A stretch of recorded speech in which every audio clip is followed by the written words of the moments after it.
Got Gilbert Urbina and Uros Medic facing off right now. So Gilbert Urbina, 6'3", 75-inch reach. And you got Uros Medic. Uros Medic is at 32, 6'1", 71-inch reach. So Urbina has, 4-inch reach advantage. Pretty decent there. Yeah, tough odds on all these cards. Not really going to have a lot to say. It's going to be very hard to try to really walk away, tapping out Vegas on this one. But you got Gilbert Urbina at a plus 350. You got Medic at a minus 455. And at first, I was kind of thinking about going with Medic, but at those odds with a plus 350 on Urbina, I mean, these are both two guys who kind of have failed to live up to some expectations set for them in their last three, both 1 and 2, both getting finished also, right? I mean, Tim Means was an uppercut win for Medic, but he lost to Orlby by neck crank, lost to Punahouse Ariano by strikes. And then you got Urbina, who lost to Charles Radke by a left hook, got choked out by Brian Battle, but he body kick KO over Orion Koshi. It's very high on the Koshi brothers, so that's pretty impressive. Tim Means in this year, in this day and age of current MMA, not so impressive. Um, but yeah, Euros Medic was a guy I really liked when he came in off the Contender Series in 2020, and it's hard to believe he's been around for 5 years now. And yeah, just hasn't really taken off like I kind of was hoping he would be able to. And just not really looking too good for him. It's not looking too good for Urbina either. But I mean, at these odds, I mean, the 75-inch reach, it's going to be primarily a striking match, I would think. 4 inches of reach is a pretty significant advantage.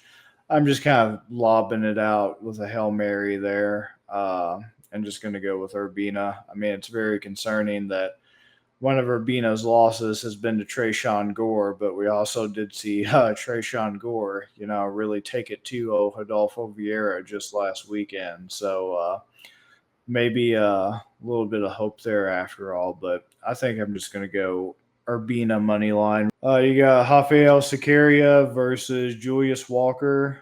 This one's actually pretty decent. I'm looking forward to see what Julius Walker can do. I'm in a group chat with him on Twitter, and kind of been talking back and forth with the rest of us in there, and it's pretty cool to see somebody kind of reach out in a chat like that with people who are fans and whatnot. So I'll always kind of ride with Julius Walker for that. So shout out to him. Yeah, his UFC debut back in February, very contentious, close split decision loss to Alonzo Minifield. So this should definitely be a get right opportunity for Julius Walker. Definitely coming in with a lot of experience on the regional scene for sure. Uh, yeah, had a lot of finishes, triangle choke, strikes, rear naked, ground and pound. Pretty well rounded guy, right? Pretty decent amateur career there. Good experience in the amateurs and everything. Still young in his career, 6-1 as a pro. 26, not even in his prime yet. A lot of room to grow. 78-inch reach, 6'4". A lot of potential with Julius Walker, 6'3". Got Sicaria, 76-inch reach. So he's already at a reach disadvantage and a height disadvantage that are pretty significant. And he's 35, which, isn't old for this division, but it's definitely not young when you have 11-2 is not a lot of miles, but I mean the the damage he's taken in his UFC fights definitely is going to put some mileage on Sicaria. Only been in the UFC, not even a year, right? Made his debut last October. Don't know that he's going to make it to this October because in his debut, round one, Ebo Islam TKO'd him with punches. Modestus Bukauskas back this past February, strikes KO, round one. I see the same for Julius Walker, right? Sicaria, it's very hard to find tape on him. I was trying to actually help find some tape on him. Demo fight, very difficult to determine who this guy is. I think at one point he was also like using a different name that he was fighting under, so it's very hard to tell if it was even the right guy I was seeing. Really did investigatory deep dive into him and wasn't able to turn up much for this international man of mystery here. But it's all right because we've seen enough from his UFC, fights. And even though there's only been two and they barely lasted 3 minutes, it's enough to know that unfortunately this is going to be a pretty short-lived tenure. Unfortunately for Sakaria, I hate to kind of rub that in and whatnot when it's somebody's life and career and mental health and whatnot on the line there with CTE and whatnot. But I mean, Julius Walker, it's a great opportunity for him to get in the win column for the UFC in pretty emphatic fashion and hopefully continue ascending up the ranks of the light heavyweight division. I mean, everybody knows he's pretty damn young at 26 for it, so looking forward to see what he can do, but I got him by KO TKO. Yeah, I'm gonna try not to victory lap about Steve Ursig too hard because I've been saying it ever since he was going up against Pantoja that it was done and it was over with for him. So you've heard me say it enough. But boy, does it feel good to be right. Yeah, Steve Ursig, 3 fight skid. O'Day Osborne has actually won a fight recently. His most recent fight, he beat what was his name? There we go. Luis Guerrero by strikes in round 2 this past April to secure his job because he was also on a 3 fight skid. Uh, yeah, as much as I dislike Steve Ursig and I've never believed in Steve Ursig, I have to say now this definitely should be a winnable fight for Steve Ursig. Um, if he can't, then I mean, I like to give him the benefit of the doubt and not rag on him too much. But even I don't think I would enjoy and take joy in Steve Ursig falling so far down that he can't even beat O'Day Osborne to save his own job. And now somehow O'Day is on this redemption arc where he is everything that Steve Ursig was supposed to be. He becomes and saves his job while Steve loses his. Uh, I think Steve gets to stick around at Dunder Mifflin just a little bit longer. I think he gets this win against O'Day. I don't think he. Do I think he finishes on? I don't know. Let me see what I can get Ursig decision at. Like I said, I don't like the guy, but I think he's got to be able to beat O'Day Osborne because as much of a feel good moment as it was for O'Day to beat old dude, it's just not going to keep. It's not going to keep happening. He's 32, and at this division that's ancient with a lot of miles, uh, he just can't make it work in this division, and he's going to be cut way before Ursig, unfortunately. And it sucks to say because, like I said, it's not fun for people to lose their jobs. But yeah, man, it's just rough. It definitely is.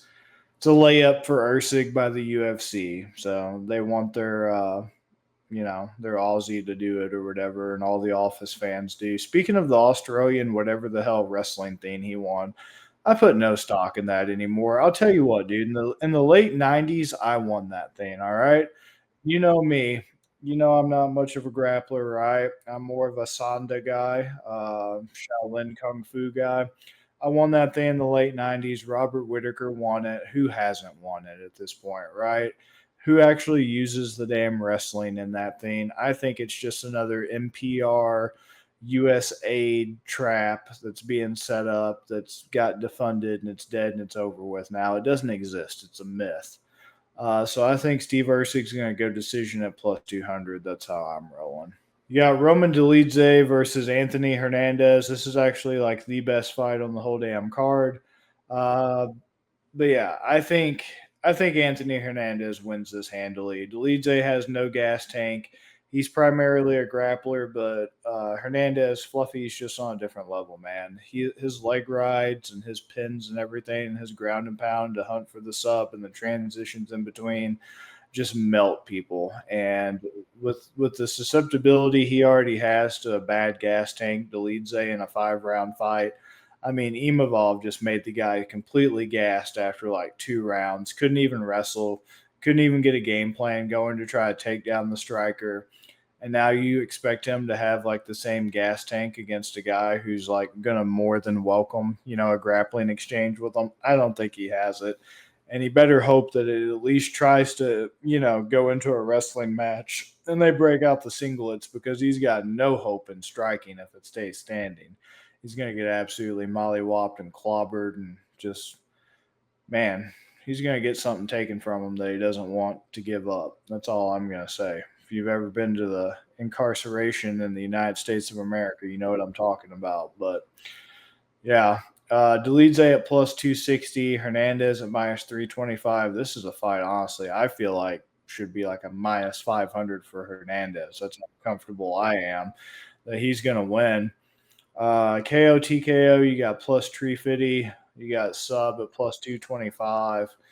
I might double up on this with a haymaker. I think for now, my official prediction is going to be Hernandez by sub at plus 225. We'll see what I do for haymaker. But yeah, Hernandez sub at plus 225 just sounds too tempting because let's say Dolidze shoots on him. Easy sprawl, easy move around to the back, leg ride. Would Tupac say, how do you want it? How do you want it? So it's just too easy. If it stays standing, he's going to knock him out. His striking's way better. This is just, I would be shocked if Dolidze won. I legitimately would be very shocked if Dolidze could pull this off as bad as he's looked with his gas tank, with his striking, just giving up on takedowns and everything. The man's just not been doing very well lately. I'm so in on Fluffy that I'm also going to double up. I already did the Fluffy KO as my official prediction the Fluffy sub for my official prediction, and now I'm going to go with the Fluffy haymaker with the KO. And that's just because this is the only fight I feel this confident about. If it blows up in my face, I'm more than okay with that because, yeah, I'm more than okay with it. Hernandez KO TKO is the haymaker at plus 350. And just for my general prediction, I'm going with the sub.